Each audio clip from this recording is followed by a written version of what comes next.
नमस्कार.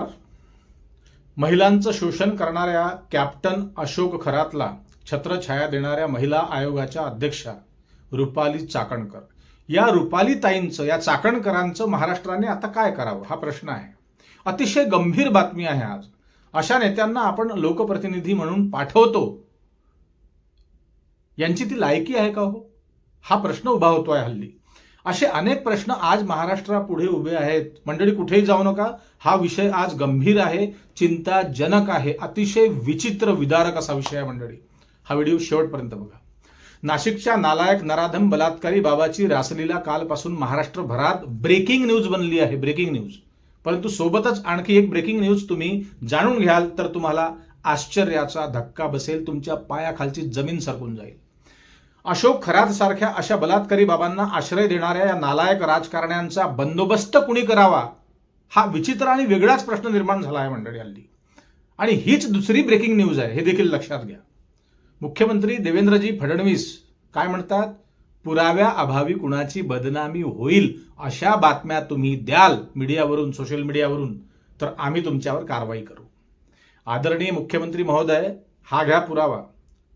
तुमच्याच मित्रपक्षातील राष्ट्रवादीच्या नेत्या, राज्य महिला आयोगाच्या अध्यक्षा रुपाली चाकणकर या बलात्कारी बाबाची पाद्यपूजा करतायत, चरणस्पर्श करतायत. महिलांवर अत्याचार करणाऱ्या नराधमाचे पाय महिला आयोगाच्या अध्यक्षा धुत आहे. यापेक्षा दुसरी लाजिरवाणी गोष्ट कोणती असू शकते महोदय, हे तुम्ही सांगा.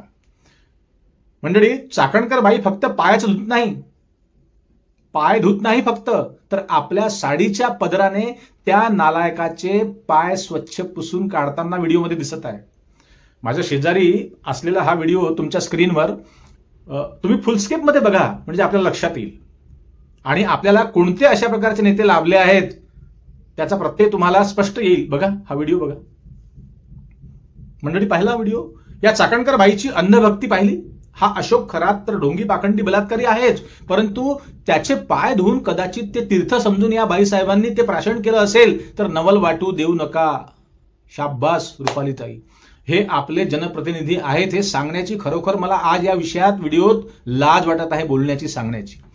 या बाई एकट्याच या बलात्कारी बाबाच्या भक्त नाहीत, तर माजी मुख्यमंत्री आणि आताचे उपमुख्यमंत्री एकनाथराव शिंदे साहेब आणि असे अनेक नेते, अभिनेते, उद्योगपती, मोठ्या घरातील स्त्रिया, सरकारी व्यवस्थेतील अधिकारी, डॉक्टर, वकील, इंजिनियर या बाबाचे चरण स्पर्श करून गेल्या आहेत, त्यांचे पाय धुवून गेले आहेत. यापैकी या बाबाने कुणाकुणाची अब्रू लुटली असेल हे सांगता येत नाही हल्ली, तपासात पुढे येईलच. अर्थात कुणी कुणाची भक्ती करावी हा ज्याचा त्याचा व्यक्तिगत प्रश्न आहे, मान्य आहे. परंतु रुपाली चाकणकरांसारख्या नेत्या संविधानिक पदावरून लोकांना काय संदेश देत आहेत याचं भान यांना आहे का, हा प्रश्न आहे. आणखी एक लक्षात घ्या, ही पाद्यपूजा सुरू असतानाच निलेश लंके शेजारी बसलेले दिसत आहेत त्या व्हिडिओमध्ये. आणखी अनेक नेते, अभिनेते या पाखंडी बाबाचा सल्ला घ्यायला अगदी मध्यरात्री याच्या आलिशान फार्म हाऊसवर यायची अशी माहिती आहे. मंडळी, आज या बातमीचं विश्लेषण करताना खरोखर लाज वाटते आहे, विचित्र वाटते आहे. त्या अशोक खरातपेक्षाही त्याला आश्रय देणाऱ्या या नेत्यांनाच आपली जागा आपण या राज्याचे मालक म्हणून, नागरिक मालक म्हणून दाखवून देण्याची वेळ आली आहे का हो? तर खरोखर आली आहे. अरे, थोड्या लाजा वाटू द्या म्हणावं यांना. जादूटोना, अंधश्रद्धा विरोधी कायदा करणारे हे नेतेच अशा प्रकारे अंधश्रद्धेला खतपाणी घालत असतील तर आधी जनतेने यांनाच बळवायला पाहिजे का, हा प्रश्न आहे. आणि ते कमेंटमध्ये लिहा मंडळी, यांचं काय करावं आपण आता. मंडळी, ही एप्स्टीन फाईल्सचीच पुनरावृत्ती आहे असं वाटायला लागलं आहे. एकूण 58 आक्षेपार्ह अश्लील व्हिडिओ क्लिप्स पोलिसांच्या हाती लागल्या आहेत. कालपासून या कॅप्टन फाईल्सच्या गंभीर बातमीने महाराष्ट्रात अगदी धुमाकूळ माजवला आहे, धुमाकूळ घातला आहे. गंभीर बातमी आहे. सिन्नर तालुक्यातील मिरगाव परिसरात एक हाय प्रोफाईल बाबा ज्योतिष सांगतो, मला वाटतं शिर्डी रोडवर हे काहीतरी हा प्रकार आहे याचा. हाय प्रोफाईल अफेअर सेट करून देखील देतो, नंतर त्यातील एकाला आरोप करायला सांगतो आणि 20-20 कोटी रुपये ब्लॅकमेल करून मिळवतो, भीती घालतो, स्वतःचं मूत्र पाजतो, मग त्यावर अघोरी उपचार सांगतो, महिलांना आपल्या जाळ्यात अलगद ओढून घेतो, मग त्यांच्यावर अत्याचार करतो. मंडळी, एवढंच नाही तर जेफ्री एप्स्टीन सारखे सीसीटीव्हीच्या माध्यमातून व्हिडिओ देखील तयार करतो. आणि हे महाराष्ट्रातल्या नाशिकच्या शेजारी चालतं, घडतं, ज्या नाशिक परिसरात अनेक नेते राहतात. अनेकदा मंडळी तक्रारी दाखल करायला लोक जातात, परंतु राजकीय दबावामुळे पोलीस तक्रार दाखल करून घेत नाहीत. कोणते नालायक नेते या नराधमाला वाचवत होते? खरं तर पोलिसांनी, पत्रकारांनी हाच शोध आधी घ्यायला पाहिजे. वर्षभरापूर्वी नाशिकमधील दत्तात्रय नावाचे एक पत्रकार आहे, त्यांच्या खबरदार पुढारी न्यूजच्या एका स्थानिक त्यांचे न्यूज पोर्टल आहे खबरदार पुढारी, या बाबाचा हा प्रकार एक बातमी छापून त्यांनी उघडकीस आणला होता 1 वर्षभरापूर्वी. तेव्हा याच महिला आयोगाच्या अध्यक्षा रुपाली चाकणकर यांनी त्या संपादक पत्रकारावर गुन्हा नोंदवण्यासाठी तिथल्या स्थानिक पोलिसांना पत्राद्वारे सूचना दिल्या होत्या. किती गंभीर आहे. कठोर कारवाई करण्याची धमकी दिली होती. त्यांच्या पीएनी त्याला फोन केला होता. चाकणकर सुद्धा स्वतः त्या पत्रकाराशी बोलल्या आणि त्याच्याकडून चक्क माफीनामा लिहून घेतला होता. जो महिलांचं शोषण करतो त्याला वाचवण्यासाठी चाकणकरांनी आपली ऊर्जा खर्च केली होती, त्या महिला आयोगाच्या अध्यक्षा आहेत रुपालीताई. हे सांगण्याची मला आज लाज वाटते आहे. मंडळी, एवढंच नाही तर ज्या ठिकाणी हा बाबा अशोक खरात हा सगळा धंदा चालवायचा, हे रॅकेट चालवायचा, त्या ठिकाणी स्थापन केलेल्या ट्रस्टच्या ट्रस्टींमध्ये एक नाव रुपाली चाकणकर यांचं सुद्धा आहे. अतिशय घोर, निंदनीय. या बाबाच्या दर्शनाला त्यांच्या माध्यमातूनच राजकीय पुढारी यायचे अशी ही माहिती आहे. आणि म्हणूनच मग अनेक वर्ष राजकीय दबावामुळे पोलीस या बाबाच्या विरोधात FIR दाखल करून घेत नव्हते. परंतु अखेर एका 35 वर्षीय पीडित महिलेने हिंमत दाखवली आणि ही तक्रार पोलिसांमध्ये केली. आणि अखेर पोलिसांनी अगदी नाट्यमय रीतीने या अशोक खरात नावाच्या भोंदू बाबाला, या नालायकाला मंगळवारच्या मध्यरात्री अतिशय शिताफीने अटक केली. त्यावेळी सुद्धा अनेक नेत्यांना त्याने फोन केले असं म्हणतात. परंतु नाशिकचे पोलीस आयुक्त कर्णिक यांनी अजिबातही भीक घातली नाही. त्याचा बचाव कुण्या नेत्याने करण्याच्या आधीच त्याला अतिशय शिताफीने बेड्या ठोकल्या आहेत. खरोखर ही कामगिरी करणाऱ्या नाशिक आयुक्तांचे आणि पोलिसांचे आभार आणि अभिनंदन करावे तेवढे कमी आहे. कौतुकास्पद ही कामगिरी त्यांची आहे. महाराष्ट्र पोलिसांचा हा धडाका अनेक वर्षानंतर आम्हाला बघायला मिळाला. खरोखर महाराष्ट्र पोलीस अतिशय कुशल आहेतच, परंतु हे नालायक नेते त्यांना स्वतंत्र पद्धतीने कामच करू देत नाही. कामच करू देत नाही. हे फक्त भाजपाच्याच काळात किंवा महायुती सरकारमध्येच होत आहे असं अजिबात नाही, हे लक्षात घ्या. ज्यांची सत्ता जेव्हा जेव्हा या महाराष्ट्रात आली, त्या पक्षांनी पोलिसांचे बाप बनून बनण्याचंच काम केलं इथे. एरवी सामान्य माणसांना तुम्हाला ठाऊक असेल, रस्त्यावर हेच पोलीस छेडतात ना. अनेकदा विनाकारण किंवा लहान लहान चुकांमुळे चालान ठोकतात गरीब लोकांवरती. हे सर्व नेत्यांच्याच सांगण्यावरून चालत असेल का? तर होय, अगदीच.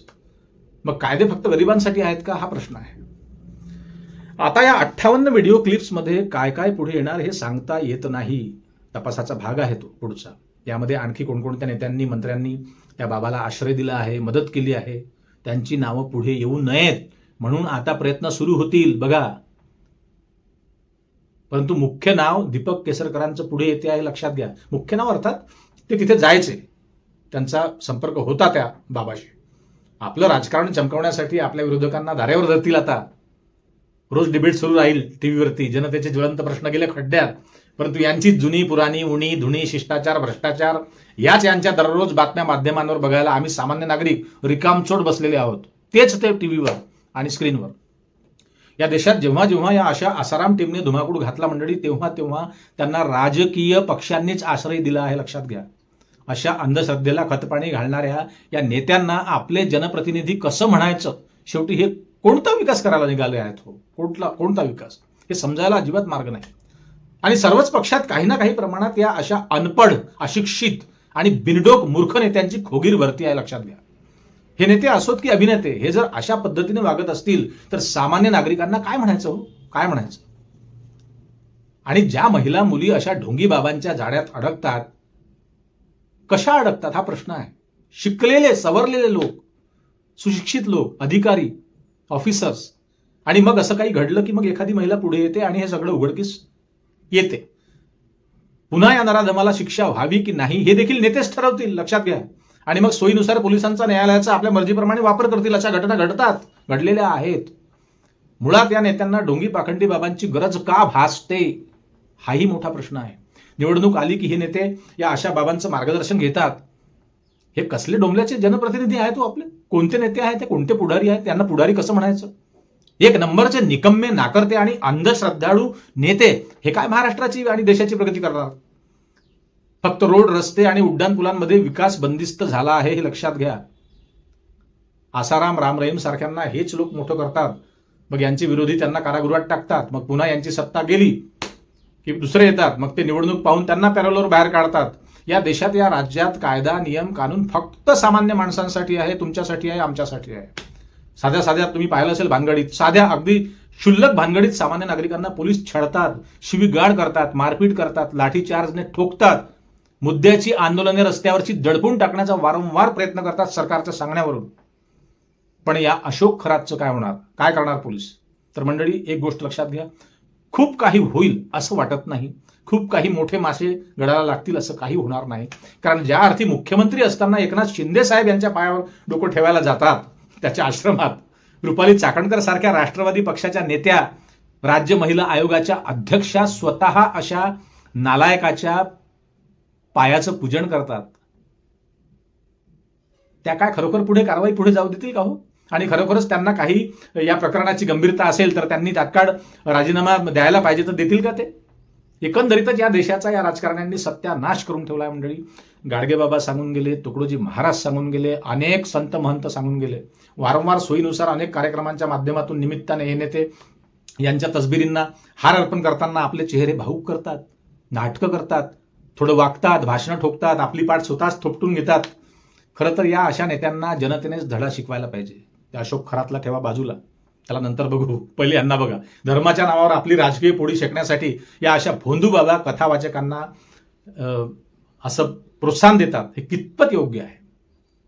काळानुसार बाबांच्या स्टाईल बदलतील. पूर्वी भगवं घालून भक्तांना लुटायचे राजेश्रयाने, आणि आता पांढरं घालून लुटतायत, एवढाच फरक. आणि या अशा अंधश्रद्धेला बळी पडणाऱ्या महिला देखील याला तेवढ्याच जबाबदार आहे, लक्षात घ्या मंडळी. पण रुपाली चाकणकरांचं काय करायचं आता? काय करणार महाराष्ट्र मुख्यमंत्री, काय करणार बघूया. असो मंडळी, तुर्तास थांबतो. आपल्याला नेमकं काय वाटतं ते कमेंटमध्ये नक्की लिहा. सबस्क्राईब करा चॅनलला आणि जास्तीत जास्त लोकांपर्यंत हा व्हिडिओ शेअर करा. पुन्हा भेटूच नवीन विषयावर बोलण्यासाठी नव्या दिवशी नव्या दमानं. तोपर्यंत नमस्कार. जय हिंद, जय महाराष्ट्र.